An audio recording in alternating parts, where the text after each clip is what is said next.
Hey guys, welcome to the Prepping Preacher channel. I'm Brother Tim. I'm so glad you're here. I hope God's truly blessed you.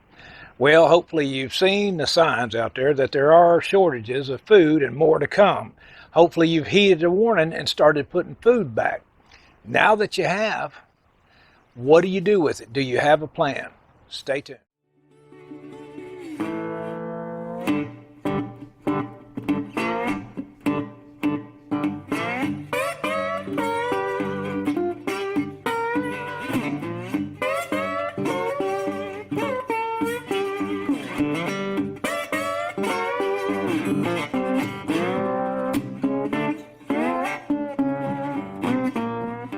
As I said, this is the Prepping Preacher. I'm Brother Tim, and I'm so glad you're here, and I hope God's truly blessed you. Hey, if this is your first time with us, now do me a favor. Do not hit that subscribe button, okay?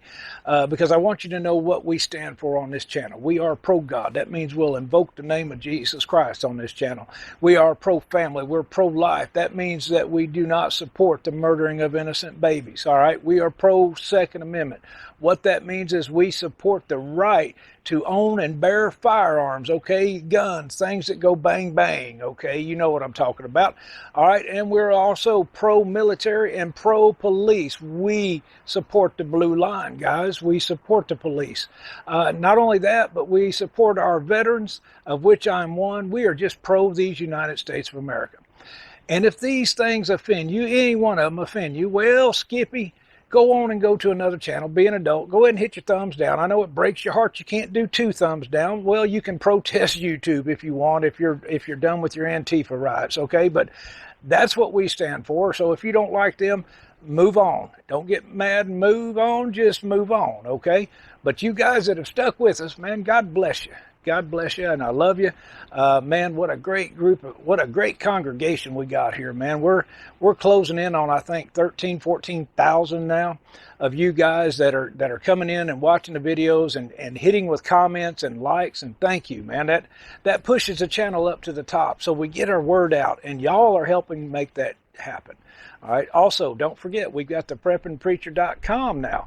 We have a form on there that you can register, and we can share prayer requests. We can share recipes. We can share ways we're doing things. But it's a place for the congregation to meet that Big Brother is not got a hand in, folks. There'll be no censorship from any of the major companies out there saying we can't talk about different things that we want to talk about. So come on in and register for that, and I'll put a link up somewhere in here and have it down in the description. But right now I'm going to get back to the video, what we're talking about. Okay, you've started storing food, but do you have a food plan?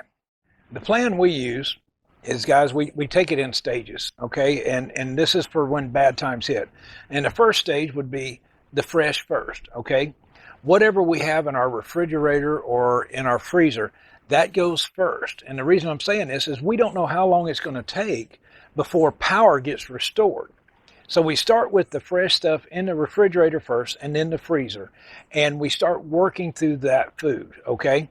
And after that, we go to our intermediate, is what I call it, our intermediate staging.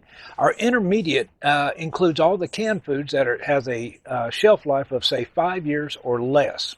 Okay, we start using it next. And now we incorporate dry goods now, like beans and rice and pasta, into those. Okay, so that's part of the intermediate, but it's also part of the long-term storage. And see, that's number 3. We have long-term storage. Okay, we start using that. That would be the Augustin Farms or the Provident or the Mountain House that we have stored. Some of the stuff that's 10, 15 to 30 years storage, and some of the dried with it. Okay, and we have to store what we eat and eat what we store. That, you've heard this, that's an old prepper line, and you have to do that now. Now, putting up the food that we put up, having it put up is just one step. Okay, now you need to know how to use it. In the plan, you have, the fresh, number 1. Well, that's the easy part. That's the normal food that you're going to be eating every day that you've got fresh. They're in the refrigerator, freezer. When we get to the intermediate now, that canned goods that you've got, and I'm not talking about the freeze-dried stuff, but we can incorporate the dried like I spoke about. Now is the time to learn to cook with it, to make meals with it, to make something palatable with it. You got a shelf full of goods and not eating them. or making a meal with them, well, you're missing part of it. And see, this will show you now where you might have holes in your plan. And when I say that, you might not have the spices put up that you need to make certain meals. So right now, the internet is full of different recipes that you can use or adapt to the food you've got put up. We have many of us put up canned meats, and it might be the ground beef canned, the chicken canned, the beef, the pork, tuna, salmon, all these different meats and hams. You put those up, but do you have recipes to work with them? All right, to make good meals. And I'm telling you, you can make some great meals with the stuff you've got canned. And you can spread them out like I talk about with the rice and the beans and all that. It's like, and make a meal fit for king. I mean, but you need the recipes now. You need to start cooking now, learning how to use what you're prepping.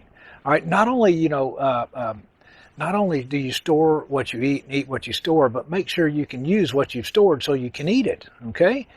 Say that 3 times fast. But that's what you need to do. And see, the dry goods that I'm talking about, well, they'll add carbs to it, but again, it makes it go further, okay?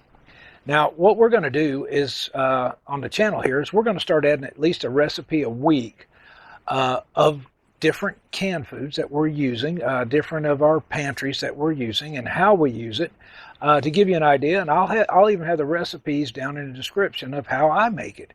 The first one we're going to look at today is canned chicken. Now, most of the time, canned chicken or shredded chicken, it's looked at as maybe for chicken salad, possibly pot pies, or chicken tamale. But there's so many different ways you can use that chicken. And so we're going to look at pozole, which is a soup. I love it. It's getting cool outside. And man, I'm going to tell you what, this right here is some good stuff. And you can make it right there at your house. The only thing really fresh that we used was an actual onion. And I could have used dehydrated onions with it. But we're just going to start putting a recipe up at least once a week so that you can have something to fall back on and you can try it out yourself. Remember, everybody's taste is different. But you can do this yourself, but make sure you've got a plan and you know how to utilize the plan. Just having a plan on a piece of paper is not going to get you there. So here we are. We're going to go to the kitchen and start looking at the pozole. All right. Well, we've had some requests for some recipes, and this utilizes a lot of our canned goods. What we've got here, and I'll put it down in the bottom in the description, but we've got roughly 4 cups of chicken broth right there. We've got 1 can of the Keystone. Now, this is the big can, the 28-ounce can of chicken. We have 14.5-ounce diced tomatoes, some Salsa Verde, I think it's a 7-ounce. We got chopped green chilies, a couple of cans of white hominy. Then we've got our garlic that we're going to use, and 1 onion chopped up. We've got coriander that I'm going to grind up the seeds. I keep the whole seeds. That way I can grind them when I need them. The chipotle chili pepper, and then we have oregano and cumin. So other than that, I think that's it except for the oil, and I use olive oil. So now we're going to get to cooking. All right, well, we're going to use our Dutch oven here. Cast iron, it's the only way to go. And we're going to put us a couple of tablespoons of olive oil down in the bottom and heat it up. There we go. All right, I like to use the fresh virgin olive oil. All right, we'll get it heated, then we're going to drop our onions in first. All right, that oil done got warm, so let's put us a few onions up in there and get them a-going. We want to cook these for 5 or 6 minutes. Get them, as they call it, translucent or clear. Then we'll drop the garlic. All right. Now we got the onions about where we want them. Translucent. They've been cooking about 5 or 6 minutes. Now we're going to add the garlic. Now I run about a tablespoon. That's about 3 cloves of minced garlic. Drop that in there. Let's get it smelling good. Another 3 to 4 minutes here. We've got it where we want it with the garlic and the onions. Now I put all my spices together. Just makes it easier for me instead of having to shake this one, shake that one out. I put them all together. Now stir it in. Yeah, it's going to get fragrant here. There we go. And I'll have, like I said, I'll have all the different ingredients down below. Might need to add a little more oil to that. That's getting a little dry. There we go.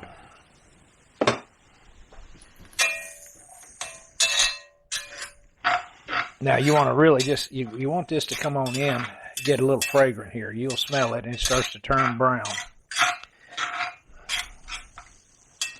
There we go. Yeah. Good smell. Can you see that? Oh yeah. Man, you can smell that coriander. You can smell that cumin. That's what I'm talking about. Now, we just want to do this for about a minute. Try to get it fragrant here. Kind of get a little toast to it, so to speak. All right. There we go. Now, let's add our green chilies. Like I said, that's just a 7-ounce can of green chilies. There we go. Man. Woo! Boy, if you could smell this. All right. Now we're going to add our Salsa Verde. That's a little can also, about 7 ounces of it. And to find these, you can look in some of in the Mexican section of your Walmarts or your, I think I got that one at a Piggly Wiggly. But now you can make your own Salsa Verde. You can get some of the tomatillos and make your own. But it's a lot. This is just trying to show you what we do with the canned goods. Now, I'm going to add my tomatoes to it. Now, I like this is a 14.5 ounce, and these are the red gold, and they're diced tomatoes with roasted garlic and onion in it. So it just goes right along with what we're cooking. All right, now we're just going to let this stew for a little while. All right, now that it's come to a boil, that's when we're going to add our broth. Now I'm going to reserve about 1.5 cups of this because there's quite a bit of broth with the Keystone chicken. So I've just put about 1.5 cups in there. And now's when we add our hominy. Now you've drained those cans, and these are just, the cheap brand hominy there. 15.5 ounce can. Just drop your hominy in there. Now let's get it to come up to a good simmer here. We'll let it cook. We don't put the chicken in until last. Remember, the chicken's already been cooked. So you don't have to cook it. We just want to get it warm. So it'll be the last thing we put in. All right, now that we got it boiling, we're going to turn it down and let it simmer. I like to let it simmer. We're going to let it simmer for about 20 to 30 minutes here. Let all them flavors get in there. Been simmering now about 20 minutes. It's cooked down quite a bit. Now we're going to add our chicken to it. This is a Keystone chicken. Just kind of shred it up with your fork.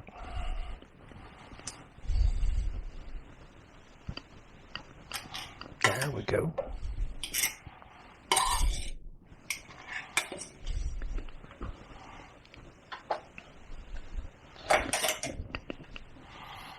And mix it in. Now we'll let it simmer about 10 minutes, get it warm, and then it's time to eat. Now we're through simmering with the chicken in it. The only thing missing is a bowl. Well, if you made it this far, God bless you. I appreciate you hanging around. Hey, and if you liked it, man, hit a thumbs up on me. If you didn't like it, hit a thumbs down. But man, that pozole, man, doesn't it look good? Look at that. I mean, that's a meal that you can make, and it's really, really quite simple. But like I said, let's start getting our spices and stuff together. Like the coriander that I was using in this recipe. I don't store it ground. Okay, I store it in the whole. That way, when I need it, I can grind it up and it stays fresh. I'm using stuff that's like 10 years old, and I'm grinding it up, and man, it gave it some good flavor. You can do that with a lot of your different spices, but try to put them up. Try to get with a group if you buy them in bulk and get some fresh and put them up in the Mylar. But this is just part of it. You've got to have it, and it'll show you the holes in your plan. So again, like I said, a plan on a piece of paper is worthless until it's implemented, and then you get to see how it's really working. So, guys, I love you, man, and I appreciate all the support. And we're here to help each other. That's what it's about. But don't get afraid, All right, we don't have a spirit of fear. He's given us a spirit of power, a spirit of love, and a sound mind. Use that sound mind. Guys, if you need prayer, put it in the comments. Go on over to thepreppingpreacher.com, put it in the forum. But until I see you again, I'm praying God may richly bless you, that you'll continue to stand in that gap. This is the Prepping Preacher, guys. I'm out of here.